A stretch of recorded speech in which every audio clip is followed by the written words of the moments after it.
Maraming kababalaghang ginawa ang mga apostol na pawang nasaksihan ng mga tao. Nagtitipon-tipon sa portiko ni Solomon ang lahat ng sumasampalataya. Hindi nangahas na makisama sa kanila ang mga di sumasampalataya. Gayunpamay, puring-puri sila ng mga tao. Subalit parami ng parami ang lalaki at babaeng nananalig sa Panginoon.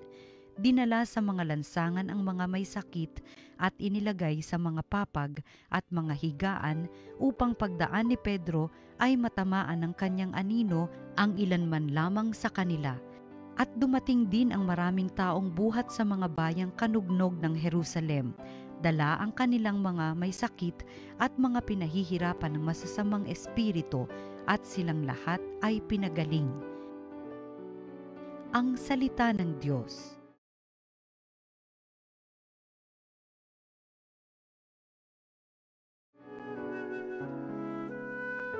Salmo, butihing pooy purihin pag-ibig niya'y walang maliw.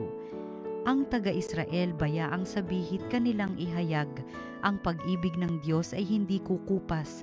Mga saserdote ng Diyos na Panginoon, bayaang magsaysay. Ang pag-ibig ng Diyos walang katapusan. Lahat ng may takot sa Panginoong Diyos dapat magpahayag, ang pag-ibig niya'y hindi magwawakas.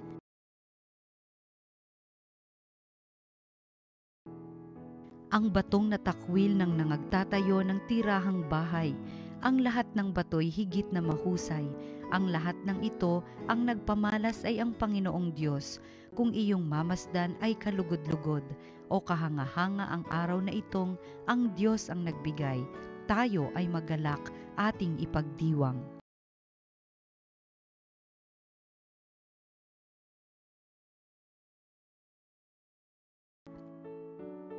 Kami ay iligtas, tubusin mo poon, kami ay iligtas, at pagtagumpayin sa layunit hangad, ang pumaparito sa ngalan ng poon ay pagpapalain.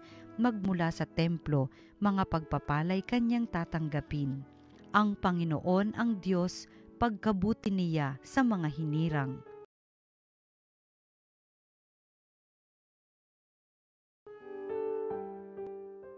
Ang mabuting balita ng Panginoon ayon kay San Juan. Kinagabihan ng linggo ding iyon, ang mga alagad ay nagkakatipon, nakapinid ang mga pinto ng bahay na kanilang pinagtitipunan dahil sa takot nila sa mga Hudyo. Dumating si Jesus at tumayo sa gitna nila. Sumainyo ang kapayapaan, sabi niya. Pagkasabi nito, ipinakita niya ang kanyang mga kamay at ang kanyang tagiliran. Tuwang-tuwa ang mga alagad nang makita ang Panginoon. Sinabi na naman ni Jesus, sumainyo ang kapayapaan. Kung paanong sinugo ako ng Ama, gayon din naman sinusugo ko kayo. Pagkatapos, sila'y hiningahan niya at sinabi, tanggapin ninyo ang Espiritu Santo. Ang patawarin ninyo sa kanilang mga kasalanan ay pinatawad na nga. Ang hindi ninyo patawarin ay hindi nga pinatawad. Ngunit si Tomas na tinaguri ang kambal, isa sa 12, ay wala roon nang dumating si Jesus. Kaya't sinabi sa kanya ng ibang alagad, nakita namin ang Panginoon. Sumagot si Tomas, hindi ako maniniwala hanggat di ko nakikita ang butas ng mga pako sa kanyang mga kamay at naisusuot dito ang aking daliri at hanggat hindi ko na ipapasok ang aking kamay sa kanyang tagiliran. Makalipas ang 8 araw, muling nagkatipon sa loob ng bahay ang mga alagad, kasama na nila si Tomas. Nakapinid ang mga pinto, ngunit pumasok si Jesus at tumayo sa gitna nila. Sinabi niya, sumainyo ang kapayapaan. Saka sinabi kay Tomas, tingnan mo ang aking mga kamay at ilapit dito ang iyong daliri. Ipasok mo ang iyong kamay sa aking tagiliran, huwag ka nang mag-alinlangan, maniwala ka na. Sumagot si Tomas, Panginoon ko at Diyos ko. Sinabi sa kanya ni Jesus, naniniwala ka na ba sapagkat nakita mo ako? Mapapalad ang mga naniniwala kahit hindi nila ako nakita. Marami pang kababalaghang ginawa si Jesus na nasaksihan ng mga alagad, ngunit hindi natatala sa aklat na ito. Ang mga natala rito'y sinulat upang sumampalataya kayong si Jesus ang Mesiyas, ang anak ng Diyos, at sa gayoy magkaroon kayo ng buhay sa pamamagitan niya. Ang mabuting balita ng Panginoon. Pinupuri ka namin, Panginoong Hesukristo.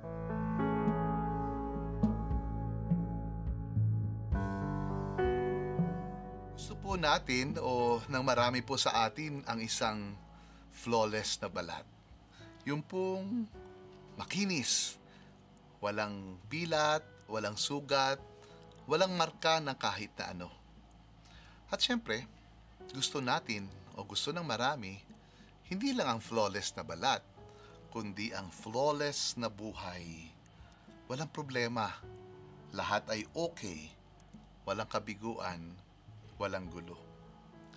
Ngunit alam po ninyo, ang mabisa, kung hindi man po pinakamabisa, na tanda ng pagliligtas at pagkilos ng Diyos sa ating buhay, hindi po ang flawless na buhay, kundi ang buhay na may gulo, may problema, may pagsubok, may dusa, ngunit napagtagumpayan at nalampasan ang lahat ng ito.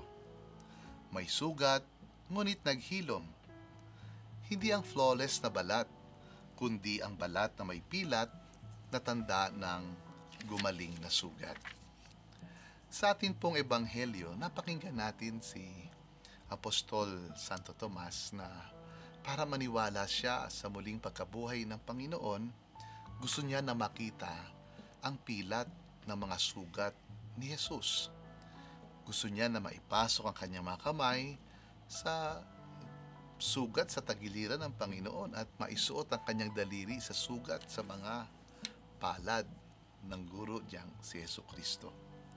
At ito'y tama lamang po, sapagkat ano ba bang tanda ang dapat hanapin sa muling nabuhay ng Panginoon kundi ang tanda ng kanyang pagkapakasakit at kamatayan, yung mga sugat sa kanyang katawan. At nung si Jesus ay nagpakita sa kanya, ipinakita niya itong mga sugat na ito. At si Santo Tomas ay hindi lamang naniwala sa muling pagkabuhay ni Jesus. Naipahayag pa niya ang kanyang pananampalataya na si Jesus na ito ay Panginoon at Diyos. Si San Juan sa ating ikalawang pagbasa ay sinusugo ng isang tao upang mangaral ng mabuting balita.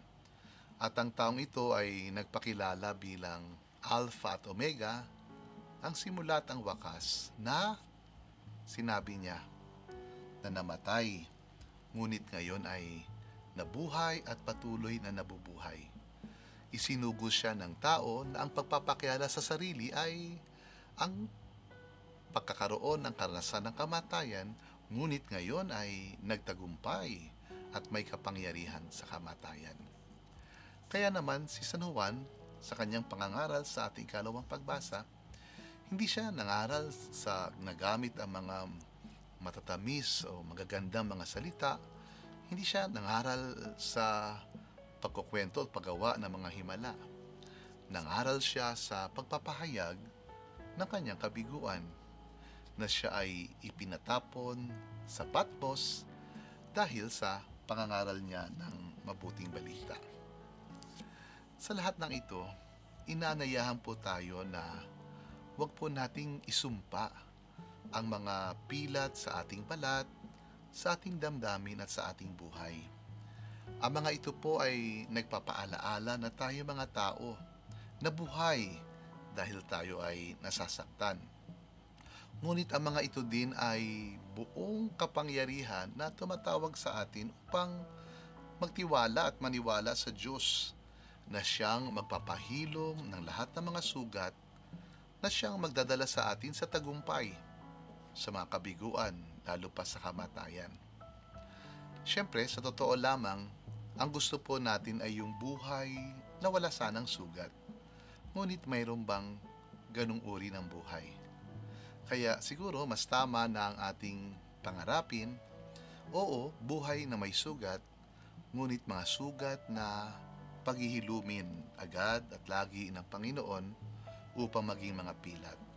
At ang pilat na ito ay ang magiging tanda ng malasakit at lakas ng Diyos sa ating buhay at sa ating pag-iral. Sa aklat ng mga gawa na atin ding pagbasa ngayon, dumadami po ang mga tao na naniniwala sa Panginoong Hesus sapagkat ang mga himala na kanilang naranasan mula sa mga apostoles ay sadyang kahanga-hanga. Nakapagpapagaling si Pedro ng mga may sakit sa pamamagitan lang ng kanyang mga anino. Pero sa ating panahon at sa ating buhay, mayroon pong mas mga mabisa at kahanga-hangang mga himala na makakaakit sa mga tao upang lumapit at maniwala kay Jesus. At ano po yung mga himala na iyon?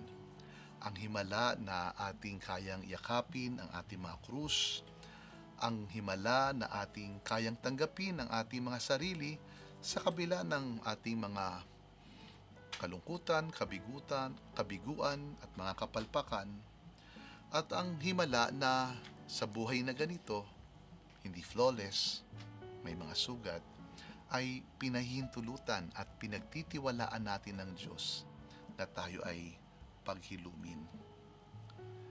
Huwag po tayong matakot na masugatan sapagkat may Panginoon na unang nasugatan at naghilom.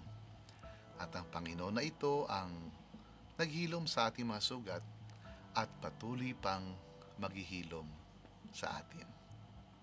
At sumainyo po muli ang pagpapala ng ating makapangyarihang Diyos, Ama at Anak at Espiritu Santo. Amen.